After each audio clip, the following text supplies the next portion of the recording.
কাশ্মীরের পেহেলগাম ইস্যুতে পাকিস্তানের বিরুদ্ধে সংঘাতে ভারত ব্যাপক ক্ষয়ক্ষতির মুখোমুখি হলেও সরকারিভাবে সেই ক্ষয়ক্ষতির পরিমাণ গোপন রাখা হয়েছে বলে অভ্যন্তরীণ সূত্রে জানা গেছে। সীমান্তবর্তী লাইন অব কন্ট্রোলে পাকিস্তানের বিরুদ্ধে চালানো অভিযানে 250-এর বেশি ভারতীয় সেনা নিহত হয়েছেন বলে বিভিন্ন সামরিক ও কূটনৈতিক সূত্র নিশ্চিত করেছে। তবুও ভারত সরকার এই তথ্য জনসমক্ষে আনতে চায়নি এবং বরাবরই ক্ষয়ক্ষতির মাত্রা অস্বীকার বা খাটো করে দেখানোর চেষ্টা করেছে। রবিবার 6 জুলাই প্রকাশিত এক প্রতিবেদনে এমনটাই জানিয়েছে পাকিস্তানের সংবাদ মাধ্যম শামা টিভি। প্রতিবেদন অনুযায়ী ভারত সরকার গোপনে 100 জনেরও বেশি নিহত সেনাকে মরণোত্তর সম্মাননা দেওয়ার সিদ্ধান্ত নিয়েছে, যাতে জনগণের নজর এড়িয়ে ভেতরে ভেতরে তাদের স্মরণ করা যায়। 3 জন রাফাল পাইলট সহ মোট 4 জন পাইলট, ভারতীয় বিমান বাহিনীর IAF 7 জন সদস্য, 10 ইনফ্যান্ট্রি ব্রিগেডের জি টপ পোস্টের 5 জন সেনা, 93 ইনফ্যান্ট্রি ব্রিগেড হেডকোয়ার্টারের 9 জন সদস্য, আদমপুর বিমান ঘাঁটিতে নিহত S-400 ক্ষেপণাস্ত্র প্রতিরক্ষা ইউনিটের 5 জন অপারেটর।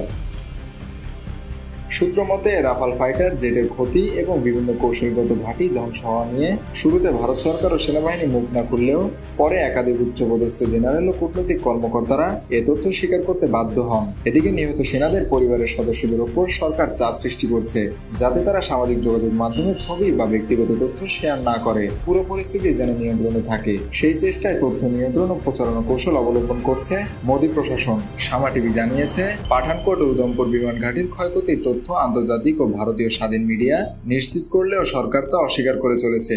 ভারত সরকার এই পরিস্থিতিতে যুদ্ধে পরাজয় ও তথ্য সংকট একসঙ্গে সামাল দিতে হিমশিম খাচ্ছে বলেও মন্তব্য করেছে পর্যবেক্ষকরা। এই প্রতিবেদনের সঙ্গে পাকিস্তানের অপারেশন বুনিয়ানুম মারসুসের সফলতার দাবি ও ভারতীয় যুদ্ধ বিমান ধ্বংসের তথ্য উঠে এসেছে, তাই দুই দেশের মধ্যে যুদ্ধ পরিস্থিতিকে আরো উদ্বেগজনক করে তুলেছে।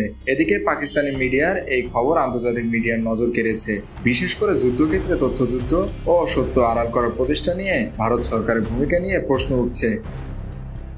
মেহেদী হাসান বাপ্পি, খুলনা গেজেট।